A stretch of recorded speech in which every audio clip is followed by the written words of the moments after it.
understand Russia. And, you know, I think there are just real stereotypes that we have here. And so you were closer to it. You saw them, you talked to him. So who is Putin? What is Putin? So I met with Putin, was in his presence a fair number of times, probably as often as any American government official in the last 10 years or so. The other thing that worked to my advantage in trying to learn Putin turned out to be the pandemic. I was stuck in Moscow, couldn't travel for 13 months, was a geographic bachelor, as you mentioned. My wife, Grace, and my family were here in DC, so I had a lot of time in my hands.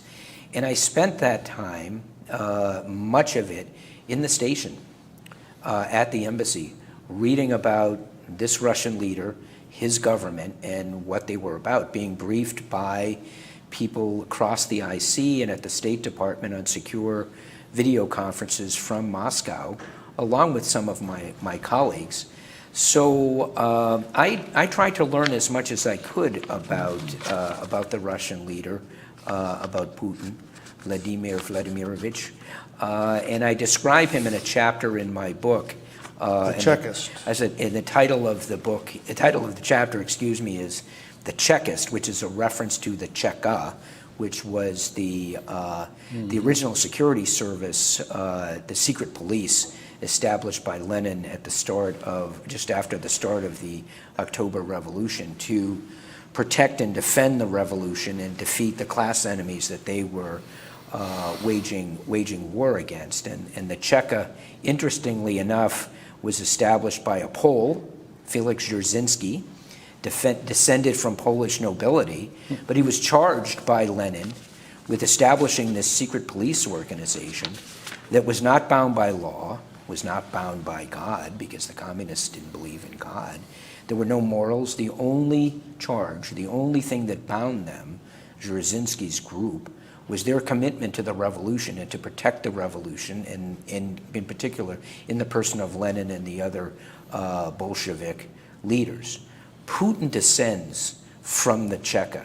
He self-describes as a Chekist. What's a Chekist? Cheka is a person who is a member of the Russian secret service. Their special services, they call it. It's now in the form of the FSB.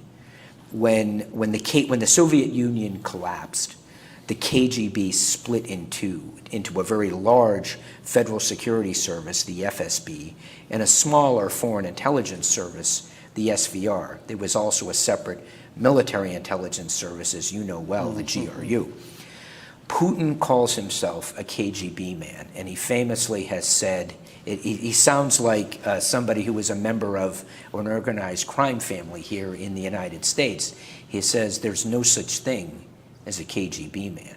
That's real. You have to understand where he comes from and his worldview, which is colored so much by his experience starting in the mid-70s, recruited, petitioning, applying to, desperate to join the KGB, and ultimately being accepted into its ranks, rising to the relatively modest rank of lieutenant colonel. The Cheka, and I'll conclude this little history diversion, the Cheka itself, the Chekists, ultimately traced their lineage back to Ivan the Terrible and the Oprichniki, who were the Tsar's basically bodyguards, again, not bound by law. Their only job was to protect the Tsar. And they were famous for wearing long black leather tunics, which is why the Chekists, the original Chekists, and this continues to this day with the FSB, are famous or infamous for wearing long black leather coats. So how, we were talking